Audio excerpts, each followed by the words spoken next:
Hello दोस्तों, नमस्कार, जोहार। Welcome to my YouTube channel GS junction.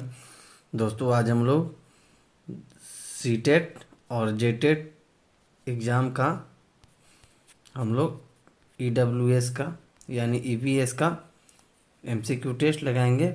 Environment का जीके जीएस का है दोस्तों। तो चलिए, फर्स्ट क्वेश्चन दोस्तों आपके स्क्रीन पे। सहज अभिव्यक्ति के लिए बच्चों को स्वतंत्रता देना इस प्रणाली का प्रमुख सिद्धांत है। यह मान्यता किस शिक्षा प्रणाली की है? ऑप्शन है डाल्टन शिक्षा प्रणाली, ऑप्शन बी मॉन्टेसरी शिक्षा प्रणाली, ऑप्शन सी बेसिक शिक्षा प्रणाली, ऑप्शन डी प्रोजेक्ट विधि। तो आप लोग इसका कमेंट बॉक्स में आंसर दीजिए। तो इसका आंसर ऑप्शन बी होगा, मॉन्टेसरी शिक्षा प्रणाली का यह सिद्धांत है। अगला क्वेश्चन दोस्तों आपकी स्क्रीन पे। जिस विषय की सहायता से हम अपनी पारिस्थितिकी के विषय में अध्ययन करते हैं वे सभी खाली स्थान के अंतर्गत आते हैं। ऑप्शन ए पर्यावरण अध्ययन, ऑप्शन बी सामाजिक अध्ययन, ऑप्शन सी जीव विज्ञान, ऑप्शन डी खगोल विज्ञान। तो इसका आंसर ऑप्शन ए होगा, यह पर्यावरण के अध्ययन के अंतर्गत आता है। इसी में हम लोग पारिस्थितिकी का अध्ययन करते हैं, इकोसिस्टम का। अगला क्वेश्चन, विद्यार्थियों में खेल कूद की भावना का विकास तीव्र हो सकता है यदि। ऑप्शन ए खेलकूद पर भी विद्यार्थियों को परीक्षा में अंक दिए जाए, ऑप्शन बी खेलने के बाद विद्यार्थियों को फल आदि खाने के लिए दी जाए, ऑप्शन सी स्कूल में भी विद्यार्थियों को खेल कूद के पर्याप्त अवसर दिए जाए और उसे अभिप्रेरणा के नियमों से जोड़ा जाए, ऑप्शन डी उपयुक्त सभी। तो इसका आंसर आप लोग बताइए। तो इसका आंसर ऑप्शन डी होगा, इनमें से सभी कथन सही है। इनसे बच्चों को खेलकूद की भावना में तीव्र विकास होता है। अगला क्वेश्चन, शिक्षण में पाठ्य संबंधित क्रियाओं का प्रयोग। ऑप्शन ए शिक्षण को आसान बनाने के लिए किया जाता है, ऑप्शन बी शिक्षण को रोचक, सुहाग्र एवं प्रभावशाली बनाने के लिए किया जाता है, ऑप्शन सी शिक्षण को आकर्षण बनाने के लिए किया जाता है, ऑप्शन डी शिक्षक को सहायता देने के लिए किया जाता है। तो दोस्तों आप लोग इसका कमेंट बॉक्स में आंसर दीजिए जल्दी से। तो इसका आंसर ऑप्शन बी होगा, शिक्षण को रोचक और सुहाग्र एवं प्रभावशाली बनाने के लिए किया जाता है पाठ्य संबंधी क्रियाओं का प्रयोग। ऑप्शन बी इसका करेक्ट होगा। अगला क्वेश्चन आपके स्क्रीन पे दोस्तों, पारितंत्र का गतिक हृदय क्या कहलाता है? ऑप्शन है उत्पादक एवं ऊर्जा, ऑप्शन बी उपभोक्ता एवं खनिज चक्र, ऑप्शन सी उत्पादक एवं खनिज चक्र, ऑप्शन डी ऊर्जा प्रवाह एवं खनिज चक्र। तो इसका आंसर ऑप्शन डी होगा, ऊर्जा प्रवाह एवं खनिज चक्र पारिस्थितिक तंत्र का हृदय कहलाता है। अगला क्वेश्चन, नीम के पेड़ ने निम्न स्रोत के रूप में औद्योगिक महत्व प्राप्त किया है। ऑप्शन है जैव कीटनाशक एवं प्रतिजनन यौगिक, ऑप्शन बी प्रतिजनन यौगिक, जैव उर्वरक एवं कैंसर प्रतिरोधी दवा, ऑप्शन सी जैव उर्वरक, जैव कीटनाशक एवं प्रतिजनन यौगिक, ऑप्शन डी कैंसर प्रतिरोधी दवा, जैव कीटनाशक एवं जैव उर्वरक। तो बताइए इसका सही आंसर क्या होगा? तो इसका आंसर ऑप्शन सी होगा, जैव उर्वरक, जैव कीटनाशक एवं प्रतिजन यौगिक में नीम के पेड़ से पत्ते से बनाया जाता है। ऑप्शन इसका सी दोस्तों सही होगा। अगला क्वेश्चन, छाते में काले कपड़े का उपयोग किया जाता है, इसका कारण क्या है? ऑप्शन है यह ऊष्मा का कुचालक होता है, ऑप्शन बी यह ऊष्मा का अच्छा अवशोषक होता है, ऑप्शन सी यह ऊष्मा का अच्छा चालक होता है, ऑप्शन डी यह ऊष्मा का अच्छा परावर्तक होता है। तो इसका आंसर दीजिए। तो इसका आंसर ऑप्शन बी होगा, यह ऊष्मा का अच्छा अवशोषक होता है। अगला क्वेश्चन, पर्यटन विधि से।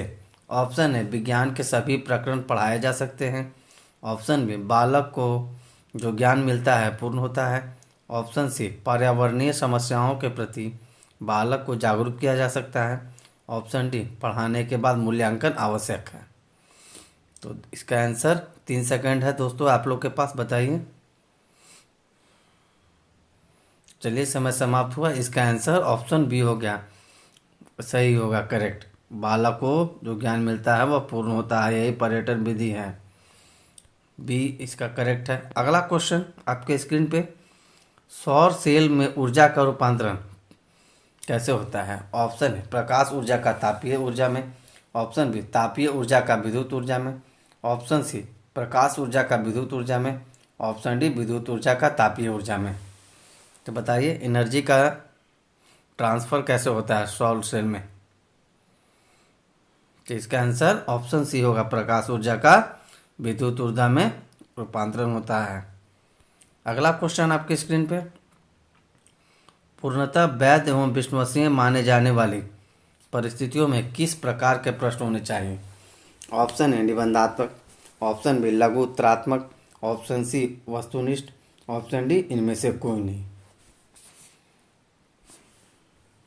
तो इसका आंसर ऑप्शन सी होगा, वस्तुनिष्ठ यानी ऑब्जेक्टिव क्वेश्चन होना चाहिए। इससे पूर्णतः वैध एवं विश्वसनीय माना जाता है। अगला क्वेश्चन आपके स्क्रीन पे दोस्तों, और दोस्तों अगर वीडियो पसंद आए तो चैनल को सब्सक्राइब कर ले और बेल आइकन भी दबा लें। क्वेश्चन की ओर हम लोग बढ़ते हैं। निम्न में से शैक्षणिक भ्रमण का महत्व नहीं है?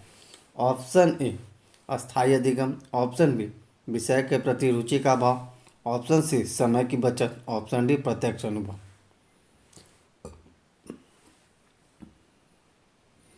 तो इसका आंसर ऑप्शन बी होगा, विषय के प्रति रुचि का अभाव।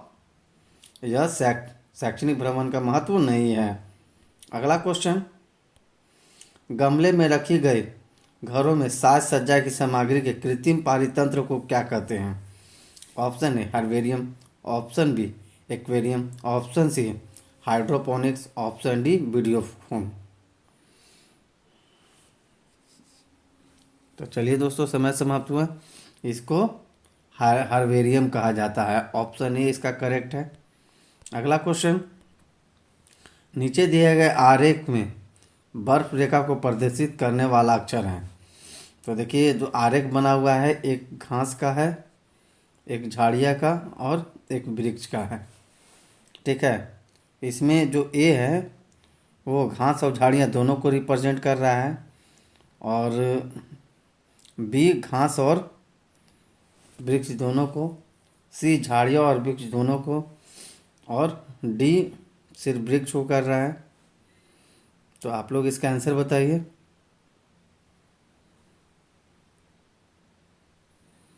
तो इसका आंसर ऑप्शन ए होगा। अगला क्वेश्चन, निम्नलिखित में से क्या ग्लोबल वार्मिंग का परिणाम नहीं है? ऑप्शन ए समुद्र तल का ऊपर उठना, ऑप्शन बी कृषि पैदावार में विश्वव्यापी बढ़ोतरी, ऑप्शन सी स्वास्थ्य पर बुरा प्रभाव, ऑप्शन डी आंधी तूफान का बार बार और तीव्रता से आना। तो बताइए ग्लोबल वार्मिंग का परिणाम क्या नहीं है? तो इसका आंसर ऑप्शन बी होगा, कृषि पैदावार में विश्वव्यापी बढ़ोतरी से ग्लोबल वार्मिंग का परिणाम नहीं है, बाकी सभी परिणाम है। ऑप्शन बी इसका सही होगा दोस्तों। अगला क्वेश्चन, पर्यावरण के संबंध में कौन सा कथन सत्य नहीं है? जीवों के चारों ओर की वस्तुएं पर्यावरण बनाती हैं। ऑप्शन बी जैविक एवं अजैव घटक पर्यावरण के मुख्य भाग है। ऑप्शन सी पर्यावरण में ऊर्जा का अक्षय भंडार है। ऑप्शन डी पर्यावरण अपरिवर्तित रहता है। तो आप लोग इसका आंसर दीजिए। तो इसका आंसर ऑप्शन डी होगा, पर्यावरण अपरिवर्तित रहता है। यह कथन सत्य नहीं है। अगला क्वेश्चन, पर्यावरण की समस्या हल करने के लिए जो सर्वाधिक उपयोगी सिद्ध हो सकती है? ऑप्शन है सामान्य शिक्षा, ऑप्शन बी पर्यावरण शिक्षा, ऑप्शन सी अनौपचारिक शिक्षा, ऑप्शन डी प्रत्यक्ष शिक्षा। तो इसका आंसर दीजिए आप लोग। तो इसका आंसर ऑप्शन बी हो गया, पर्यावरण शिक्षा से पर्यावरण की समस्या को हम लोग सॉल्व कर सकते हैं। बी इसका करेक्ट है आंसर। अगला क्वेश्चन, एक शिक्षक शिक्षार्थियों को बैक्टीरिया की जानकारी देते हुए 3 सही तथा एक गलत तथ्य श्यामपट्ट पर यानी बोर्ड पर लिखता है, ब्लैक बोर्ड पर। अब देखिए कथन 1, यह एक कोशिकीय पौधा है। कथन 2, यह अपनी कोशिकाओं को 2 भागों में विभक्त कर संतान उत्पत्ति करता है। कथन 3, यह अपने आहार के लिए अन्य जीवों पर निर्भर रहता है। कथन 4, ये पौधे वायुमंडल जीवमंडल में पोषक तत्वों के चक्रण में सहायक नहीं हो सकते। उपरोक्त में से कौन सा कथन सत्य है? अब हम लोग ऑप्शन देखते हैं। ऑप्शन ए कथन केवल एक, ऑप्शन बी केवल दो, ऑप्शन सी केवल तीन, ऑप्शन डी केवल चार। तो बताइए इसमें से कौन सा गलत तथ्य है? तो इसका आंसर ऑप्शन डी होगा। यह कथन इसका चार गलत है। अगला क्वेश्चन, क्लोरीनीकरण पानी को शुद्ध करने का एक प्रक्रम है। क्लोरीन की रोगाणुनाशी क्रिया का मुख्य कारण क्या है? ऑप्शन है पानी में क्लोरीन मिलाए जाने पर हाइड्रोक्लोरिक अम्ल का बनना, ऑप्शन बी पानी में क्लोरीन मिलाए जाने पर हाइड्रोक्लोरस अम्ल का बनना, ऑप्शन सी पानी में क्लोरीन मिलाए जाने पर नवजात ऑक्सीजन का बनना, ऑप्शन डी पानी में क्लोरीन मिलाए जाने पर हाइड्रोजन का बनना। तो बताइए इसका आंसर। तो इसका आंसर ऑप्शन बी होगा, पानी में क्लोरीन मिलाए जाने पर हाइड्रोक्लोरस अम्ल का बनना, जिससे पानी शुद्ध हो जाता है। ऑप्शन बी इसका सही होगा। अगला क्वेश्चन, ऊंट के पैर सामान्यतः लंबे पाए जाते हैं क्योंकि? ऑप्शन है वहाँ वृक्ष ऊंचे होते हैं, ऑप्शन बी उनका शरीर रेत की गर्मी से दूर रहे, ऑप्शन सी वहाँ गर्मी बहुत अधिक होती है, ऑप्शन डी वे रेत पर चलते हैं। तो बताइए इसका आंसर। तो इसका आंसर ऑप्शन बी होगा, उनका शरीर रेत की गर्मी से दूर रहे इसलिए ऊँट के पैर लंबे होते हैं, क्योंकि इनको रेगिस्तान का जहाज कहा जाता है ऊँट को। अगला क्वेश्चन आपकी स्क्रीन पे, पर्यावरण अध्ययन की अवधारणा पूरी तरह टिकी हुई है। ऑप्शन है एकीकृत उपागम पर, ऑप्शन बी प्राकरणिक उपागम पर, ऑप्शन सी चक्राकार उपागम पर, ऑप्शन डी इकाई उपागम पर। तो इसका आंसर आप लोग बताइए। इसका आंसर ऑप्शन ए हुआ, एकीकृत उपागम पर पर्यावरण अध्ययन की अवधारणा टिकी हुई है। नेक्स्ट क्वेश्चन, कक्षा कक्ष में शिक्षिका संयुक्त परिवार की अवधारणा को स्पष्ट करते हुए इसके कुछ गुण निम्न प्रकार से लिखती है। अभी देखिए कथन है, पहला कथन श्रम विभाजन की सुविधा, कथन दो सामाजिक सुरक्षा, कथन तीन व्यक्तित्व के विकास का अवसर, कथन चार सामाजिक व्यवस्था का छोटा स्वरूप। शिक्षिका द्वारा लिए गए गुणों में से उपयुक्त कौन सा कथन नहीं है, सही नहीं है? ठीक है, ऑप्शन ए कथन एक, ऑप्शन बी कथन दो, ऑप्शन सी कथन तीन, ऑप्शन डी कथन चार। इसका आंसर ऑप्शन सी सही होगा, कथन तीन व्यक्तित्व का विकास यह स्पष्ट नहीं करता है। चलिए नेक्स्ट क्वेश्चन, प्रकाश संश्लेषण में ऊर्जा परिवर्तन का क्या क्रम है? ऑप्शन है विद्युत प्रकाश रासायनिक, ऑप्शन बी प्रकाश रासायनिक, ऑप्शन सी रासायनिक प्रकाश यांत्रिक, ऑप्शन डी यांत्रिक प्रकाश। इसका आंसर आप लोग बताइए। और दोस्तों अगर वीडियो पसंद आए तो वीडियो को एक शेयर कर दे। ऑप्शन बी इसका सही होगा, प्रकाश ऊर्जा से रासायनिक ऊर्जा में परिवर्तित होता है, इसी को प्रकाश संश्लेषण की क्रिया कहते हैं। ऑप्शन बी इसका सही है। अगला क्वेश्चन, एक मनुष्य को भोजन में केवल दूध, अंडे और रोटी दी जाती है तो वह सामान्यतः रोगी होगा। ऑप्शन है रिकेटस का, ऑप्शन बी बेरी रोग का, ऑप्शन सी स्कर्वी रोग का, ऑप्शन डी रतौंधी रोग का। तो इसका आंसर आप लोग बताइए। तो इसका आंसर ऑप्शन सी हो जाएगा, स्कर्वी रोग का होगा वो। ठीक है, क्योंकि विटामिन सी उसे नहीं मिल रहा है। नेक्स्ट क्वेश्चन, पर्यावरण शिक्षा के संबंध में निम्न कथनों को पढ़े। कथन एक, पर्यावरण एवं मानव के साथ पारस्परिक संबंधता का आधारभूत समझ। कथन दो, पर्यावरणीय संबंधित समस्याओं की जागरूकता तथा उनके समाधान के लिए योग्यता। कथन तीन, पर्यावरण के क्षेत्र में काम करने वाले संगठनों के नाम के बारे में जानकारी। कथन चार, पर्यावरण के प्रति संवेदनशीलता। इनमें से कौन सा कथन पर्यावरण शिक्षा के वास्तविक उद्देश्य को निरूपण करते हैं? ऑप्शन ए कथन एक, दो और चार, ऑप्शन बी कथन एक, दो और तीन, ऑप्शन सी कथन तीन और चार, ऑप्शन डी कथन दो और चार। तो बताइए इनमें से कौन सा कथन सही है? इसका आंसर ऑप्शन ए होगा कथन 1, 2 और 4 सही है दोस्तों।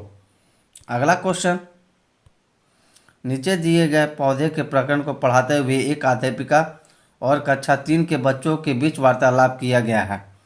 अध्यापिका, अगर पूरे संसार में पौधे ना हो तो क्या होगा? पहला छात्र, महाशया हम फल कैसे खाएंगे? जैसे आम सेब केला नहीं मिलेंगे और सब्जी जैसे आलू बैंगन भी नहीं मिलेंगे। दूसरा छात्र, हमें सांस लेने के लिए ऑक्सीजन भी नहीं मिलेगी। तीसरा छात्र, मैडम मधुमक्खियों भी नहीं होगी। और अध्यापक, आप ऐसा क्यों सोचते हो?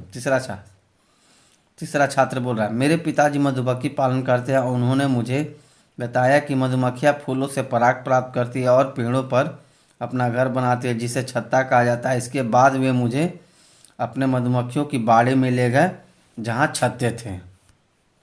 देखिए, अब देखिए ऑप्शन दिया है, यह अंतःक्रिया क्या दर्शाती है? ऑप्शन ए, समझने में, प्रयोग करने में तथा मूल्यांकन करने में। ऑप्शन बी, स्मरण करने में, समझने में तथा प्रयोग करने में। कथन ऑप्शन सी, प्रयोग करने में, मूल्यांकन करने में तथा सृजन करने में। ऑप्शन डी, स्मरण करने में, सृजन करने में तथा प्रयोग करने में। तो इसका आंसर आप लोग बताइए। तो इसका आंसर ऑप्शन बी होगा, स्मरण करने में, समझने में और प्रयोग करने में यह प्रक्रिया है अंतःक्रिया। ऑप्शन बी इसका सही होगा। अगला क्वेश्चन, मीरा और दिव्या लड़कियां हैं।